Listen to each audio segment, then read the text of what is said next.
했는데요. 우리 스가랴 10장 1절에는 이런 말씀이 있습니다. 봄비가 올 때에 여호와 곧 구름을 일게 하시는 여호와께 비를 구하라. 무리에게 소낙비를 내려서 밭에 채소를 각 사람에게 주시리라. 제가 우리 동대구 세빛교회 오기 전까지는 이렇게 가는 교회마다 좀 텃밭이 있어가지고요. 대구 서부 있을 때도, 그 다음에 봉화에 있는 그 교회에서도, 그 다음에 또 삼천포도 이렇게 홍철표 전임자 우리 홍철표 목사님이 텃밭을 잘 만들어 놨더라고요. 그래서 제가 농사를 이렇게 좀 지어 먹었는데요. 농사를 지을 때 비가 안 오는 것만큼 힘든 게 없어요. 계속 하루에 2번씩 물을 줘야 되는데 한 40일 동안 비가 안 오면 어떻습니까? 예, 작물도 잘 자라지가 않고 또 물 주는 것도 보통 일이 아닙니다. 주고 돌아서서 1시간만 지나면 어떻습니까? 예, 바짝바짝 말라가지고 물 준 흔적만 남아 있는 것을 보게 됩니다. 그럴 때 소낙비가 어떻게 해요? 한 2-30mm 쫙 오면 일주일 내에 뭐 안 해도 돼요? 물을 주지 않아도 돼요. 그리고 또 한 일주일 지났는데 또 소낙비가 쫙 오면 어떻습니까? 예, 또 일주일 동안 물을 주지 않아도 된다는 것입니다. 그래서 봄철에 한 일주일 10일 간격으로 소낙비가 한 4-5번 정도만 딱 와주면 그 다음부터 식물들이 어떻게 해요? 예, 물을 많이 필요로 하지 않는다는 거죠. 그 다음부터는 아주 무럭무럭 잘 자라요. 가끔 아주 가랄 때만 어떻게 해요? 한 번씩 물을 주면 되고 이렇게 농사 짓기가 상당히 수월하다 하는 것입니다. 그래서 오늘 이 본문에서 이 봄비에 관해서 말씀하시고 하나님께서 여호와께 비를 구하라 이렇게 말씀하시면서 우리에게 소낙비를 내려서 밭의 채소를 각 사람에게 주신다 그렇게 말씀하고 있는 것을 우리가 보는 것입니다. 우리는 세상을 살아가면서 뭐 때가 되면 비가 온다, 또 때가 되면 또 날이 쨍쨍해져서 뭐 괜찮다 이렇게 다 생각하죠. 하나님께서 다 천연계를 주관하시고 하시기 때문에 자연계의 이 천연계의 법칙을 주셨기 때문에 다 그냥 알아서 돌아간다. 그 옛날에는 좀 그런 것 같아요. 근데 요 한 20년 전부터는 그런 것 같아요, 안 그런 것 같아요? 농사 짓는 사람이 우리 태엽력으로 이렇게 해서 이렇게 농사 짓는 24절기가 잘 맞지 않는다는 것입니다. 옛날에는 한국이 사만사온 그게 아주 어떻게 해요?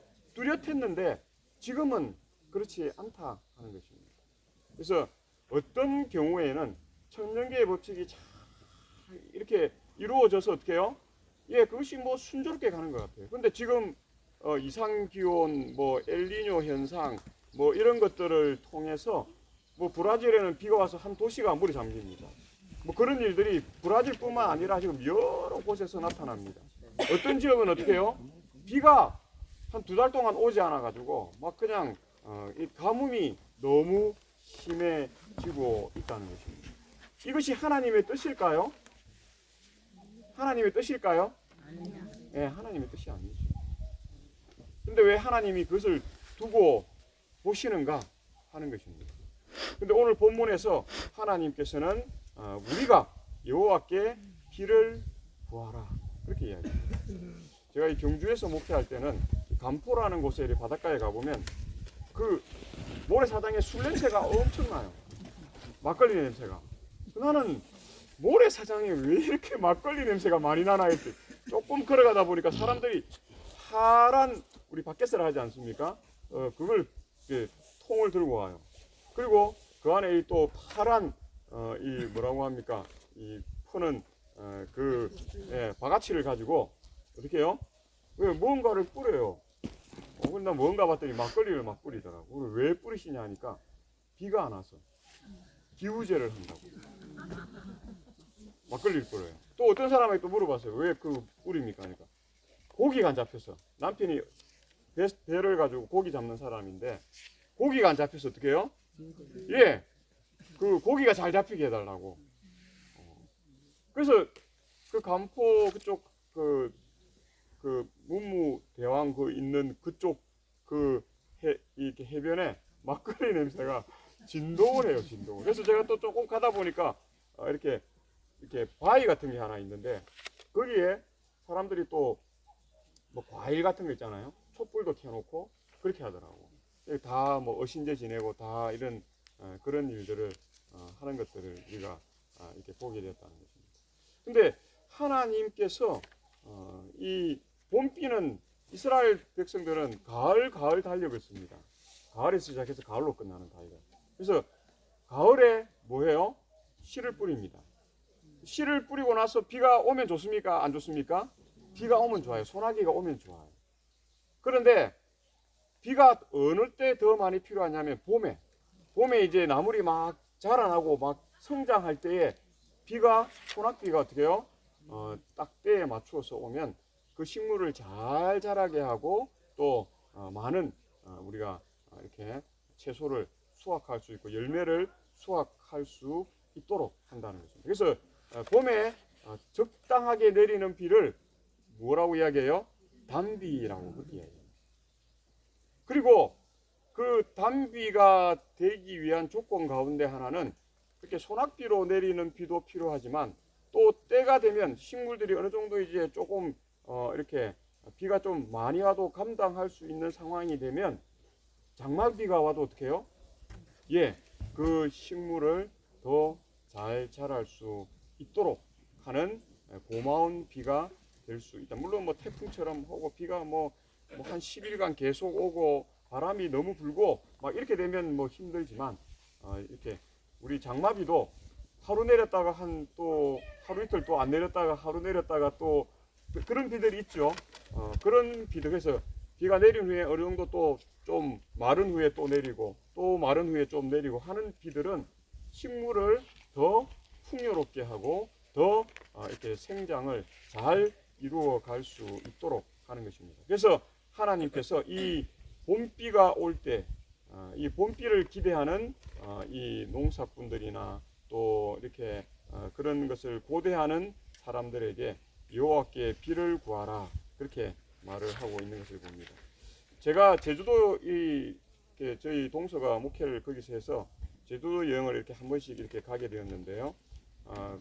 하루는 비가 많이 왔습니다. 근데 그 다음 날 새벽에 5시에 저희 동서가 저희 가족을 깨우는 것입니다. 형님, 꼭 가봐야 할 때가 있다. 제주도 그냥 뭐 날 좋을 때 볼 곳 많고 뭐 구경할 곳 많은데 비 온 뒤에 꼭 가봐야 할 곳이 있다는 것입니다. 그래서 제가 왜 그러냐고 그랬더니 그 폭포는 비가 와야 폭포, 비 와야 폭포라는 것입니다. 이 폭포 그 이름이 엉또 폭포라는 곳인데요. 엉또 폭포는 평상시에는 뭐가 없어요? 예, 낙하하는 이 물이 없어요. 근데 비가 오고 나면 어떻게 해요? 폭포가 그냥 넘치듯이 이렇게 비가 한 30mm, 40mm 오면 그렇게 좋은 아름다운 폭포가 없어요. 근데 비가 안 오는 날은 어떻게 해요? 물 한 방울 떨어지지 않는 것입니다. 그래서 비가 조금 전날에 왔더니 저희 동서가 새벽에 깨워서 그걸 보러, 왜냐하면 낮에 가면 사람들이 너무 많이 와가지고 차 댈 데도 없고 구경하기가 힘들다는 거죠. 그래서 5시에 일어나가지고 아침 대충 먹고 이렇게 6시 전에 출발해서 갔더니 야 폭포. 그래서 제가 물어봤어요. 아니 이렇게 폭포수가 이렇게 콸콸콸 흘러내리는데 비가 한 일주일만 안 와도 그 물은 어떻게 돼요? 예, 딱 끊긴다는 거죠. 그래서 비 오고 나서 한 많이 해봐야 한 2, 3일. 그래서 장마철에나 좀 이렇게 좀 볼 수 있고 아니면은 비가 한 30mm 이상 와야 그 폭포를 볼 수 있다. 그래서 제주도 사람들이 원래 이름은 엉또 폭포인데 비와야 폭포 그렇게 부르기도 한다는 거죠. 근데 이 비와야 폭포는 천수답입니다. 천수답. 하나님께서 비를 내리면 폭포로 볼 수 있고 하나님이 비를 내리지 않으면 그냥 삭막한 그냥 그러한 곳이다 하는 것을 보게 됩니다. 그래서 이 봄비가 곡식을 자라게 하는 소낙비가 되어서 단비로 내리는 그 일을 위해서 하나님께서 그냥 기다리기만 하지 말고 하나님께 뭐 하라는 것입니까? 예, 기도하라고 말씀하는 것을 보게 됩니다. 그래서 여호와께 비를 구하라. 하나님께서 다 아시는데 기도할 필요가 뭐가 있는가? 우리가 이렇게 이야기할 수 있지만 하나님께서는 그럼에도 불구하고 기도하라고 이야기합니다. 그래서 기도하는 일반 우리 개신교인들이 복을 받을까요, 안 받을까요? 복을 많이 받습니다. 그래서 한국에만 새벽기도라는 게 있어요. 외국에는 요즘에 조금 생겼는데 그전에는 한국 새벽기도는 한국 문화입니다. 근데 그 기도하던 백성들이 세계 10대 교회가 다 어디에 있다고요? 한국에 있을 만큼 복을 받았다는 것입니다. 근데 그들이 말씀이 없기 때문에 그 복받는 그 일들을 어떻게 해요? 예, 잘못된 길로 나아가서 내가 더 우월하고 내가 더 낫고 내가 더 어떻게 해요? 당신들과 비교할 수 없는 삶이라는 자만에 빠져서 어떻게 해요? 예, 지금 한국 교회들이 욕을 먹고 그렇게 합니다. 그것은 어느 시대에도 똑같았어요. 예수님 시대에도 똑같았어요. 바리새인들과 사두개인들 이런 사람들이 내가 더 잘났다, 내가 더 잘났다. 예수님의 제자들도 마찬가지예요. 아까 우리 한 장로님도 말씀하셨는데 내가 좌다, 내가 우다 이런 이야기 할 때 어떻게 해요? 그들에게 능력이 없었어요. 그들의 기도의 능력이 발하여지지 않았다는 거예요. 어떤 때는 발하여지고 어떤 때는 되지 않고 안 될 때가 더 많아요. 왜 그랬을까요? 그들이 그러한 자만심, 이기심에 빠졌을 때 그러했다 하는 것을 보게 됩니다. 우리 에스겔 36장 37절에는 이런 말씀이 있습니다. 주 여호와께서 이같이 말씀하셨느니라. 그래도 이스라엘 족속이 이같이 자기들에게 이루어 주기를 내게 구하여야 할지라 내가 그들의 수요를 양떼같이 많아지게 한다. 그렇게 말씀하고 있는 것을 우리가 보는 것입니다. 우리가 야곱의 삶을 봐서도 그걸 알 수 있어요. 야곱은 참 재주가 많은 사람이었습니다. 그런데 야곱은 그냥 뭐 세상 만사 그냥 이치대로 되겠지라고만 생각하지 않았습니다. 그는 어떻게 해요? 예, 인간적인 노력을 뭐 했습니까? 예, 기울여서 그의 사업을 배가시키기를 원했습니다. 근데 그것은 하나님의 뜻은 아니었죠. 그럼에도 불구하고 야곱은 하나님을 구하는 일을 최우선으로 생각한 사람이었기 때문에 하나님께서 그를 성공으로 이끄시는 그 일을 하게 되었다는 것입니다. 그리고 나서 어떻게 해요? 그가 하나님께로 돌아왔을 때에 그의 모든 재산을 어떻게 했어요? 다 잃어버리도록 하셨어요. 그리고 하나님께서 고센 땅이라고 하는 하나님의 땅을 적진의 가장 중심부에 두시고 어떻게 해요? 그 이스라엘 작손을 부르셨다 하는 것을 보게 됩니다. 물론 이제 그 일이 이스라엘 이 백성들이 하나님을 전적으로 의지하지 않는 일을 통해서 70년이라는 이 포로의 기관들로 이렇게 이어지는 그러한 일이 되기도 했습니다만은 하나님께서는 우리에게 어떻게 해요? 내게 구하여야 한다 하는 사실을 우리에게 말합니다. 우리는 어려울 때는 하나님께 구합니다. 또 아주 위기 상황이 되면 우리 입에서 어떻게 해요? 하나님 저를 도와주십시오. 저를 구해 주십시오. 또 이 일이 잘 해결될 수 있도록 해주십시오. 기도합니다. 근데 우리가 어떻게 해요? 예, 부해지면 우리가 그러한 모습들이 그냥 뭐 다 잘 되겠지, 될 대로 되겠지, 우리가 이렇게 생각할 수 있다는 것입니다. 지금 우리가 진정 구하고 있는 것이 무엇인지를 하나님께서는 살펴보도록 오늘 본문 가운데서 스가랴 선지자를 통해서 백성들에게 제시하고 있다는 사실을 우리가 보는 것입니다. 이 구하라는 말씀은 진정 나 자신을 내려놓으라는 말씀임을 스가랴서를 통해서 우리는 보게 되는 것입니다. 하나님을 전적으로 신뢰하고 의지할 때는 우리의 삶이 어떻게 해요?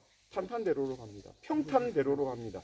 아무리 시련이 오고 어려움이 오고 어떤 질병이 오고 어떤 아픔이 와도 그것을 뭐 할 수 있느냐?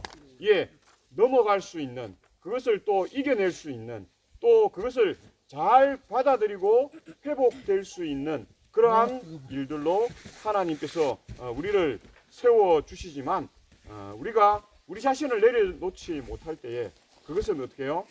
가장 험난하고 가장 어려운 길 가운데로 나아가게 된다는 것입니다. 그래서 오늘 본문은 우리를 성찰함으로 하나님께 구하는 믿음의 사람이 되어야 함을 이야기하면서 우리가 기도해야 함을 결코 소홀히 하지 말아야 하고 어떤 일에 열매를 맺고 결실을 얻기 위해서 더더욱 우리가 하나님께 의지해야 한다 하는 사실을 말씀하고 있습니다. 그래서 다니엘 9장 2절로 4절에도 제가 좀 줄여서 보면 나 다니엘이 책을 통해 여호와께서 말씀으로 선지자 예레미야에게 알려주신 그 연수를 깨달았다. 그렇게 이야기합니다.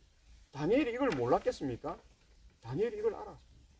그럼에도 불구하고 다니엘은 이 연수를 좀 하나님께서 빨리 지나가게 해줄 수 있는 방법이 없을까 끊임없이 말씀을 연구했어요. 그 연구하던 중에 하나님의 분명한 의도를, 그 계획을 이 다니엘이 깨닫게 되었다 하는 것입니다. 우리는 그렇게 이야기하죠. 아이고 내가 신앙을 50년 했는데 아이고 이제 말씀은 그만 들어도 됩니다. 이제 귀에 딱지가 앉을 만큼 말씀을 들었습니다. 우리가 이렇게 이야기합니다. 그것은 아주 방자한 생각입니다. 그것은 하나님의 말씀 없이 우리가 부흥하고 성장하고 우리의 삶이 올바른 길로 갈 수 있다는 생각은 누구 중심적인 생각입니까? 자기 중심적인 생각. 하나님 중심적인 생각이 결코 아니라는 사실을 우리가 보는 것입니다. 그래서 3절에 보면 이 다니엘서 9장 3절에 내가 금식하며 베옷을 입고 죄를 덮어쓰고 주 하나님께 기도하여 구하기를 결심하고, 그리고 4절에 내 하나님께 기도하여 자복하여 이르기를, 그렇게 이야기합니다. 그가 내 하나님 여호와께 기도하고 자복하여 구했다 하는 사실입니다. 그리고 3절에 말한 것처럼 그가 금식해서 베옷을 입고 죄를 덮어쓰고 주 하나님께 기도하고 간구하는 그 일을 한다는 사실을 보게 됩니다. 우리가 잘 아는 바대로 다니엘은 하루 3번씩 정해진 시간에 기도하는 사람이었어요.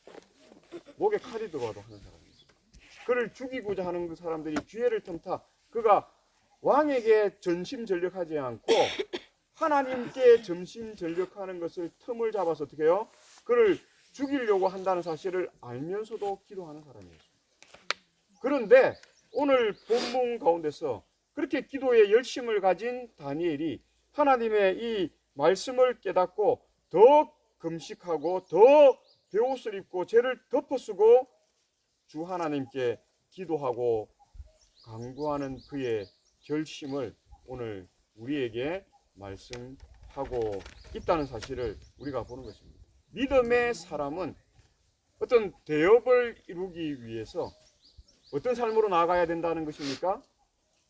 더 기도하는 삶, 더 간구하는 삶으로 나아가야 한다는 것입니다. 그리스도인 성장의 지름길이 그 길이다 하는 것입니다. 우리는 이 둘러서 가는 길이 있고 지름길로 갈 수 있는 길이 있어요. 우리는 지름길이 항상 좋은 것이라고 생각해요. 근데 꼭 그렇지 않습니다. 하나님께서 어떤 때는 지름길로 우리를 보내시는데요, 어떤 때는 광야 40년을 뭐 했어요? 두름길로 가도록 그렇게 했어요. 광야는 한 3일에서 일주일이면 갈 수 있는 그 길이었어요. 뭐 아무리 오래 잡아도 3개월이면 갈 수 있는 길이에요. 아무리 우리가 뭐 가기 싫어가 억지로 둘러가도 3개월 안에 갈 수 있는 길이에요. 근데 하나님께서 그 길을 얼마 동안 둘러가게 하셨다고요? 40년을 둘러가게 하셨다. 그럼에도 불구하고 이 출애굽에서 나온 어른들 가운데, 어린 사람들 빼고 어른들 가운데 가나안 땅으로 하나님께서 바라시고 하나님께서 가라고 하신 그 땅으로 들어간 사람은 몇 명밖에 없다고요? 2명. 누구예요? 갈렙과 여호수아. 2사람밖에 없어요. 우리가 아브라함이 가나안 땅으로 가라고 해서 나왔을 때에 그 아브라함을 이렇게 믿음의 가게로 있도록 만들어준 그 아버지조차도 그 가나안 땅으로 진입하는데 주저하고 머뭇거리고, 또 어떻게 해요? 이 갈대아 우르에서 나온 것을 아쉬워했지만 그래도 거기 못지않은, 그거보다 좀 못하지만 그래도 거기에 좀 견딜 수 있는 하란에 만족하고 어떻게 해요? 가나안으로 가기를 주저했다 하는 사실을 우리가 볼 수 있다는 것입니다. 그래서 예레미야 29장 7절에 너희는 내가 사로잡혀 가게 한 그 성읍에 이 평안을 구하고 그를 위하여 여호와께 기도하라. 우리의 기도할 제목들이 많아요, 작아요? 우리만 위해서 기도하라 하지 않습니다. 우리의 이 산업을 위해서도 기도해야 되지만, 또 이스라엘 백성들을 위해서도 기도해야 되지만, 또 누구를 위해서도 기도하라고요? 우리를 잡아가게 한 그 성읍, 그 원수들을 위해서도 뭐 하라는 것입니까? 하나님께 기도하라. 그건 예수님의 사역이에요. 예수님이 죄인인 우리를 위해서 어떻게 해요? 이 땅에 오셨고 우리를 위해 기도하셨고 이 땅에 우리를 위해서 사역하셨고 이 땅에 우리를 위해서 그분의 목숨을 희생 제물로 드리셨다 하는 것을 봅니다. 그래서 이는 그 성읍이 평안함으로 너희도 평안할 것입니다. 그 원인은 뭐예요?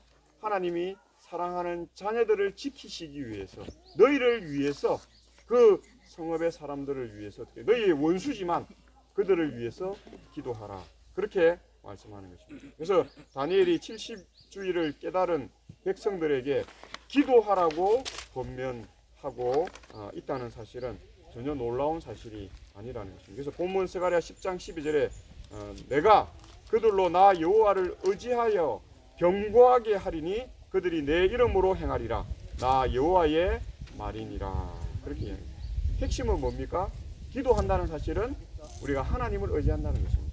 하나님께 모든 것을 우리가 맡길 수 있는 그러한 삶을 통해서 우리가 복받는 삶이 또 우리가 형통한 삶이 또 우리가 복의 통로의 삶이 되도록 하기 위해서 하나님께서 기도하라고 하는 것입니다.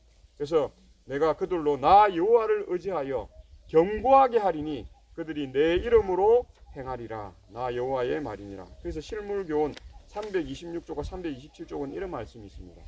각 사람은 영혼 구원 사업을 위하여 그리스도와 협력해서 일해야 한다. 이 일이 왜 그렇습니까? 우리가 살기 위해서 하는 거죠. 우리가 구원 사업을 하지 않는 사람은 안전하게 우리가 하나님 나라로 갈 수 있도록 우리의 신앙을 잘 유지해 갈 수가 없다는 거죠. 우리의 그 영적 온도를 뭐 할 수 없어요? 잘 유지하면서 끝까지 그렇게 우리의 사업을 마치는 곳까지 갈 수 없다. 그래서 각 사람은 영혼 구원 사업을 위하여 그리스도와 협력해서 일해야 한다는 사실을 우리가 생각해야 하는 것입니다. 그래서 실물교훈 327쪽에 제자들이 성령의 역사를 위하여 믿고 기도로서 저희 자신을 완전히 굴복시켰을 때에 비로소 성령의 부어주심을 받았다. 그때에 특별한 의미에 있어서 하늘의 선물이 그리스도를 따르는 자들에게 위탁되었다. 그래서 우리가 복된 삶을 살기 위해서 지금 현재 우리에게 가장 필요한 것은 성령을 받는 것입니다. 성령과 함께 일하는 것이고 성령이 우리의 일을 뭐 하는 것입니까? 지지해주고 구원해주고 또 받쳐주는 그 일이 가장 필요한 때가 지금이라는 것입니다. 그래서 계속해서 실물교훈 327쪽에 이 모든 선물은 그리스도로 말미암아 이미 우리의 것이 되었지만 실제로 그것을 소유하는 것은 하나님의 성령을 받아들이는 데에 달려 있다. 그렇게 말하는 것입니다. 그래서 실물교훈 139쪽에도 에베소서 5장 18절에도 오직 성령의 충만을 받으라 그렇게 말씀하고 있는 것은 우연의 일치가 아니다 하는 것을 보게 됩니다. 그래서 실물교훈 139쪽에도 그리스도께서는 우리에게 나누어 주시기 위하여 항상 아버지께로부터 받으셨다 그렇게 말하는 것을 보게 됩니다. 예수님이 기도를 통해서 아버지께로부터 받으셨다면 우리는 더더욱 어떻게 해요? 그 일을 위해서 하나님께 구하고 간구하고 기도하는 삶이 되어야 한다는 것입니다. 그래서 계속해서 실물교훈 139쪽에는 그는 예수님이죠. 예수님은 매일 아침 여러 시간 동안 아버지와 교통하심으로 하늘의 빛을 사람에게 나누어 줄 준비를 하셨다. 그는 날마다 성령의 새로운 침례를 받으셨다. 그렇게 말하고 있는 것을 봅니다. 그래서 우리가 기도하는 삶은 하나님을 의지하는 삶일 뿐만 아니라 우리가 늘 날로 새로워지는 일신우일신하는 그러한 삶이 될 수 있다는 것입니다. 저는 오늘 마지막으로 이제 말씀을 마무리하면서 실물교훈 140쪽에는 그리스도의 제자들은 그가 드리는 기도와 하나님과 교통하시는 그의 습관에 큰 감명을 받았다. 그렇게 말하고 있는 것을 봅니다. 세상은 오늘 우리의 어떤 특별한 물질, 우리가 가지고 있는 어떤 특별한 것들에 감동받지 않습니다. 우리의 신앙이 하나님과 연결되어 있고 하나님이 우리를 뭐 하신다는 건요? 이끄시고 있다는 사실을 보게 될 때에 세상은 감동을 받는 것입니다. 예수님께서 이 땅에 오셔서 어떤 일들을 앞두시고 기도하시는 모습이 자주 그렇게 보이셨는데요. 예수님의 의도성도 있다고 생각하는 것입니다. 우리에게 모범을 주시기 위해서 의도적으로라도 예수님께서 그 일들을 하셨는데 처음에 제자들은 그것을 잘 이해하지 못했어요. 왜 예수님이 저렇게 자주 기도하실까? 잘 몰랐습니다. 예수님의 그 능력이면 충분한데 이 세상을 어떻게 해요? 전복시키고 예수님이 왕이 되기에는 충분한 능력을 가지신 분인데 왜 예수님께서 새벽이든 뭐 때만 나면 어떻게 해요? 기도하시는 모습을 처음에는 이해하지 못했는데요. 예수님이 아까 한병일 장로님 말씀하신 것처럼 예수님이 돌아가시기까지도 잘 이해하지 못했어요. 근데 예수님이 돌아가신 후에 그들이 어떻게 해요? 그것을 이해하게 되었고 그들이 기도처를 찾아서 자주 다니는 모습을 우리에게 나타내 보인 것은 우연의 일치가 아니라는 사실을 우리가 보는 것입니다. 지금 우리는 이렇게 이슬람 교도들에 대해서 안 좋게 많이 이야기하는데요. 이슬람 교도들은 하루에 얼마를 기도한다고요? 5번을 기도합니다. 그래서 최소 1시간 이상 기도하는, 어떤 때는 30분, 어떤 때는 10분, 어떤 때는 5분, 이렇게 해서 하루에 1시간 이상 기도하는 삶을 정해진 시간에 하는 것을 우리가 보는 것입니다. 그리고 라마단 기간에는 한 달 동안 어떻게 해요? 기도하는 그러한 삶을 산다는 사실을 우리는 잊어서는 되지 않는 것입니다. 하나님은 결코 기도의 사람을 뭐하지 않습니까? 버리지 않습니다. 오늘 우리가 말씀을 가졌고 거기에 어떻게 해요? 성령의 불을 이렇게 지필 수 있는 기도의 삶을 통해서 우리의 신앙이 더 능력 있고 또 세상에 많은 영향력, 선한 영향력을 줄 수 있는 그러한 거룩한 삶이 되시는 우리 모두가 되게 되시길 바라며 오늘 하나님께서 주시는 이 천년계의 모든 생명 에너지를 마음껏 누림으로 하나님과 동행하는 아름다운 이 하루 되시기를 바라면서 또 그 하루가 우리 일주일의 삶을 유지할 수 있는 그러한 삶이 되기를 바라면서 말씀을 줄이겠습니다. 기도하겠습니다.